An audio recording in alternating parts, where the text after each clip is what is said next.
السلام علیکم ورحمۃ اللہ وبرکاتہ۔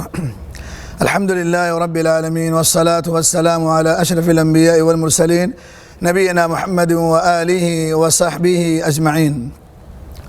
معزز ناظرین کرام، ہم ماہ ذی الحجہ کے ایام سے گزر رہے ہیں اور ان ایام کی بڑی فضیلت ہے۔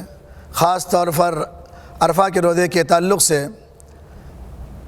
اللہ کے رسول صلی اللہ علیہ وسلم سے سوال کیا گیا، جیسا کہ حدیث ہے عن ابی قتادہ رضی اللہ عنہ ان رسول اللہ صلی اللہ علیہ وسلم سئل عن صوم یوم عرفہ فقال یکفر السنة الماضیہ والباقیہ، رواہ مسلم۔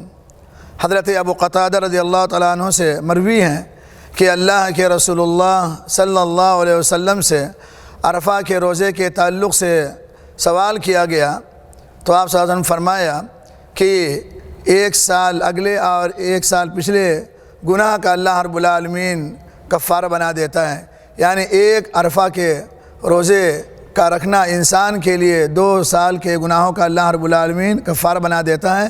لہذا یہ بڑے مبارک ایام ہیں اور ہم عرفہ کے روزہ کو رکھیں، اللہ رب العالمین کی عبادت کریں، اللہ کی خوشنودی مقصود ہو اور آپ صلی اللہ علیہ وسلم کی سنت کی اتباع ہو، تو لہذا ہم اس روزے کو رکھیں اور اس پیغام کو لوگوں میں عام کریں تاکہ جو لوگ بھی روزہ رکھے گا اللہ رب العالمین الدال علی الخیر کفاعلہ، جیسا کہ اللہ کے رسول کی حدیث ہے کہ بھلائی کی راہ بتلانے والے کو اتنا ہی ثواب ملتا ہے جتنا کہ اسے کرنے والے کو۔